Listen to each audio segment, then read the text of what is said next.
Alors, Monsieur Darnal, en dehors de la Covid-19, la Guyane, il y a peut-être une situation économique et sociale aussi qui est pas extraordinaire. Est-ce que la Covid-19 a accéléré le fossé justement, a creusé la pauvreté? Est-ce que le chômage s'est accru justement à cause de la Covid-19? Mais certainement, moi, je n'ai pas encore de retour particulier là-dessus. Mais ce que je peux vous dire, c'est que la misère ne cesse de s'accroître en Guyane. Il y a de plus en plus de gens qui vivent dans la misère. Je dis bien la misère, pas simplement la pauvreté. Et Mhm. c'est quand même ahurissant au pays des droits de l'homme, puisqu'on nous dit qu'on est français, mais on est vraiment des Français laissés pour compte. Et moi, en tous les cas, je ne me considère pas comme français. Et je me bats pour que mes compatriotes puissent vivre beaucoup plus décemment et D'accord. depuis longtemps.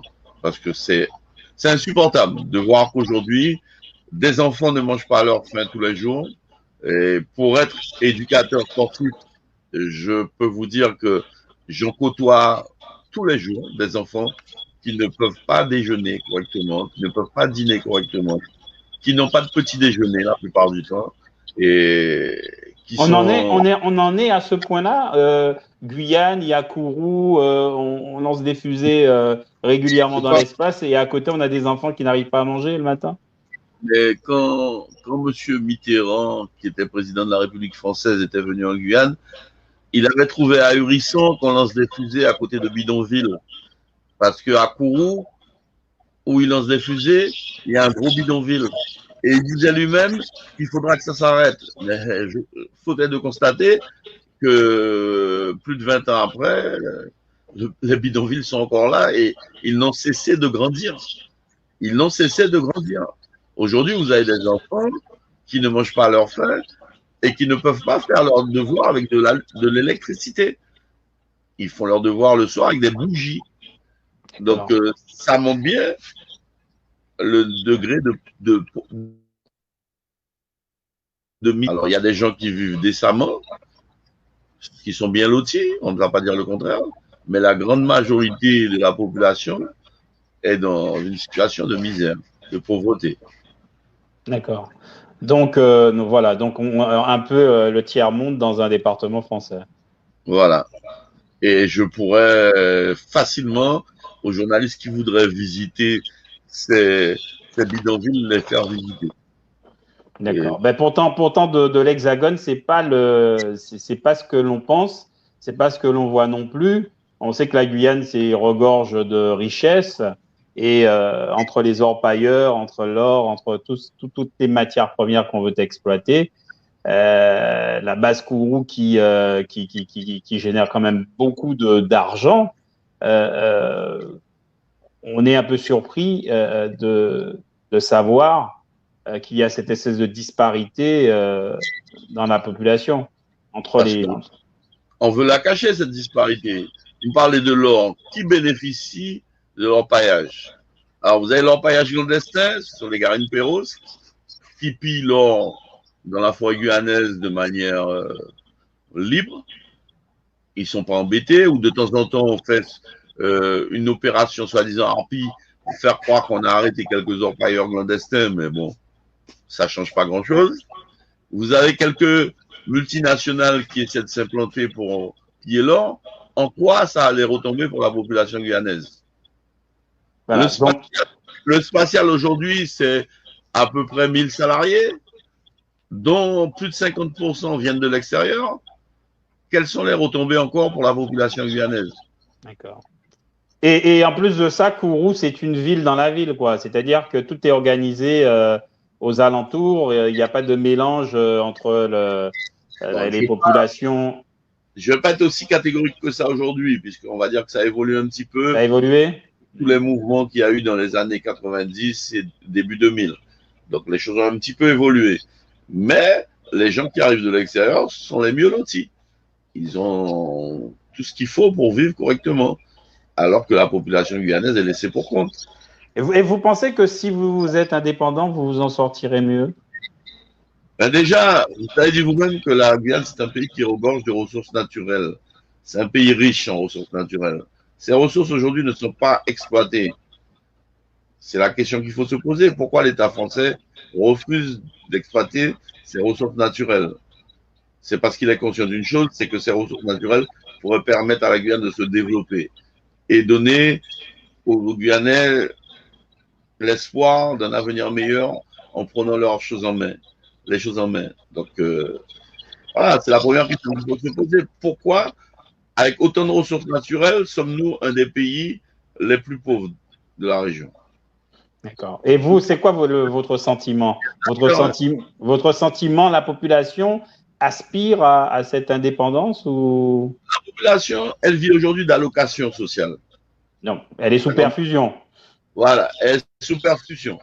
Elle touche la CAF, elle touche ceci, elle touche cela, le RSA et toutes ces allocations qui lui font dire bon ben autant rester avec ça que de rien avoir parce qu'on lui fait prendre des vessies pour des lanternes.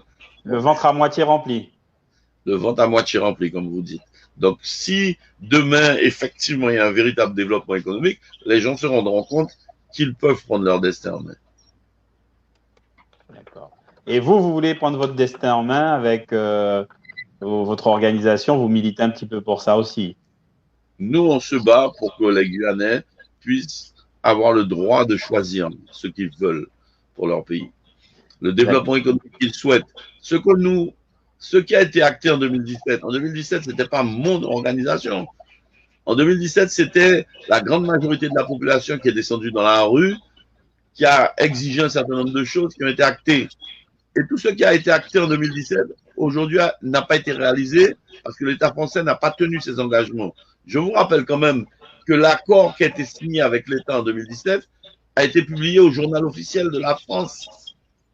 Ça veut dire que c'est un engagement pris par la France de développer un certain nombre de choses. Et aujourd'hui, tout ça n'a pas été fait. Monsieur Macron, quand il arrive au pouvoir, il n'honore pas l'engagement de son prédécesseur. Et ça, c'est grave. C'est grave. Et après, on s'étonne que les jeunes se révoltent. Parce que ce sont les jeunes aujourd'hui, que ce soit en Guyane. Les 500 frères en Martinique, je ne parle pas des 500 frères, je parle des jeunes, les 500 frères, pas spécialement jeunes. Les jeunes, que ce soit en Guyane, Martinique ou en Guadeloupe, quand on observe, parce que ce sont des phénomènes quasi identiques, ce sont les jeunes aujourd'hui qui en ont marre d'être délaissés pour compte, qui montent au créneau. On a parlé à un certain moment et peut-être ça, on s'arrêtera là puisque vous m'aviez dit qu'une petite demi-heure, là, ça fait un petit moment, c'est un peu plus. En tout cas, j'ai plaisir à vous écouter. Hein. Peut-être que vous reviendrez nous voir pour développer certains sujets.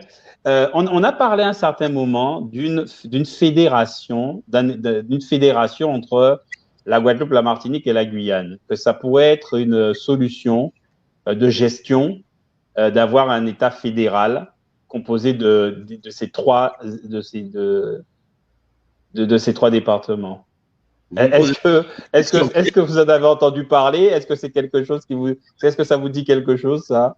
C'est la première fois que j'en entends parler, donc c'est pour ça que je vous dis, vous me posez une question piège parce que je ne me suis jamais penché sur la question. J'ai de très bons échanges avec des amis guadeloupéens et mes amis martiniquais qui militent dans le même sens, mais cette question n'a jamais été abordée.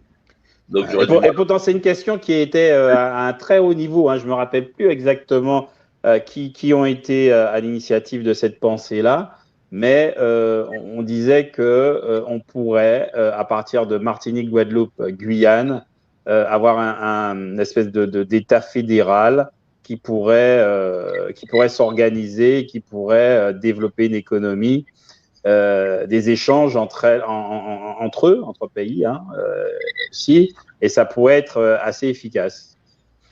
En tous les cas, moi, je n'ai jamais entendu parler en ces termes. Il y a une vingtaine d'années, il est vrai que les présidents des trois régions avaient échangé sur des moyens économiques à se partager. Mais bon, aller jusqu'à un État fédéral, je n'avais jamais entendu parler. Voilà, on développera ça la prochaine fois. Comme ça, j'aurai tous les éléments et on pourra en discuter. En tout cas, Monsieur Darnall, j'ai été ravi de vous recevoir. Voilà, donc ça a été calme en douceur. On a fait ça tranquillement parce que je vous ai vu dernièrement sur un média sur un autre média où c'était très très chaud et finalement vous êtes quelqu'un de tempéré, de calme. Oui, non, mais je suis calme. Mais quand il faut hausser le ton, je sais hausser le ton aussi. En tout cas, on a apprécié cet échange. Et est-ce que vous voulez dire une dernière chose concernant le vaccin et une position ferme, qu'on vous comprenne bien, comme on dit, on le redira pas deux fois. Alors on vous laisse le mot. Moi, je pense que vos auditeurs, ils ont très bien compris mon message, c'est que je ne Oui. suis pas contre le vaccin pour être contre le vaccin. Et je dis très clairement que ce vaccin n'est pas encore un vaccin abouti, qu'on ne peut pas être sûr de son efficacité, contrairement à ce qu'avancent nos gouvernants. Il est à sa deuxième phase de test, et si j'ai bien suivi les choses, la deuxième phase de test se terminera en 2023. Donc, voilà. Aujourd'hui, on est des cobayes. Et donc, il ne faut pas accepter d'être des cobayes. Comment ils disent, ils ont une formule qu'ils utilisent, le facteur bénéfice-risque. Moi, je ne suis pas convaincu qu'on puisse prendre autant de risques pour préserver sa santé. La santé, c'est quelque chose qui est irremplaçable. Il faut peser le pour et le contre de manière très sérieuse avant de s'aventurer avec des nouvelles médications.